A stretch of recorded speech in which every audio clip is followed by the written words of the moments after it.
तपाईँ भिखारी हो नि थाहा छ? साँच्चै हो के? तपाईँ भिखारी हो अनि म पनि भिखारी नै हो नि।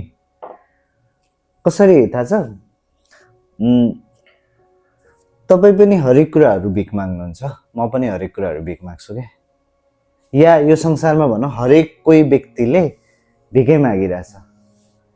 कसैले पढाइको भिख मागिरहेछ, कसैले जबको भिख मागिरहेछ, कसैसँग जब छ, पढाइ छ, सम्पत्ति छ, उसले शान्ति पाओस् मनमा भन्ने भिख मागिरहेछ। कोसँग सबै कुरा छ कि, तर उसलाई के चाहिरहेछ? मायाको भिख मागिरहेछ।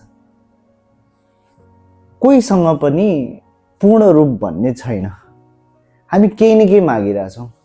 हाम्रो घर परिवार सबै कुरा मिलेको छ, तैपनि हामी भगवानको अगाडि गएर मागिरहेछौँ, हात जोडेर मागिरहेछौँ। कतै केही अफिसको लाइनमा केही कुरा मागिरहेको छौँ, बसको सिटको लागि मागिरहेको छौँ, हामीले आफ्नो डेभलपमेन्ट, आफ्नो प्रगति, आफ्ना खुसी, आफ्ना इच्छा हरेक कुराहरू अरूसँग मागिरहेछौँ कि। अब भन्नु त हामी भिखारी हो कि होइन? तर साँच्चै कि म दिन सक्दिनँ र? कि म सधैँ भिखारी नै हुन्छु त?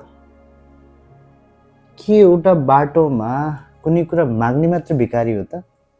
इमोसनली सबै कुराको हिसाबले त हामी पनि त भिखारी रहेछौँ नि। तर म कहिलेसम्म भिखारी भन्ने के? कसैले मलाई केही कुरा दिन सक्छ, दिएन ठिक छ, तर म त दिन सक्छु नि। आफूमा दानीवाला व्यवहार ल्याउन छोडेर हामी भिखारीवाला व्यवहार ल्याइरहेछौँ।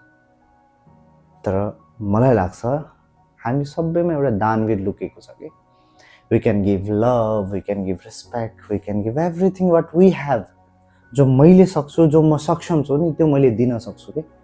तर म चाहन्छु अरूबाट पाउन चाहन्छु, म अरूबाट मात्रै पाउन चाहन्छु कि आफूबाट दिने कुरामा सकेसम्म दिन नपाए हुन्थ्यो। जबसम्म मेरो मनमा यो भाव छ कि म अरूबाट मात्रै पाऊँ, अरूको मात्रै लिन पाऊँ, अरूको मात्रै सपोर्ट चाहिन्छ, अरूले मलाई माया गरिदियोस्, अरूले मलाई सपोर्ट गरिदियोस्, अरूले मेरो कुरा सुनिदियोस् भन्ने यदि मेरो मनमा कुराहरू छन् भने त्यतिको दिनसम्म, त्यो दिनसम्म, त्यो क्षणसम्म, त्यो समयसम्म चाहिँ म साँच्चै एउटा भिखारी नै हो।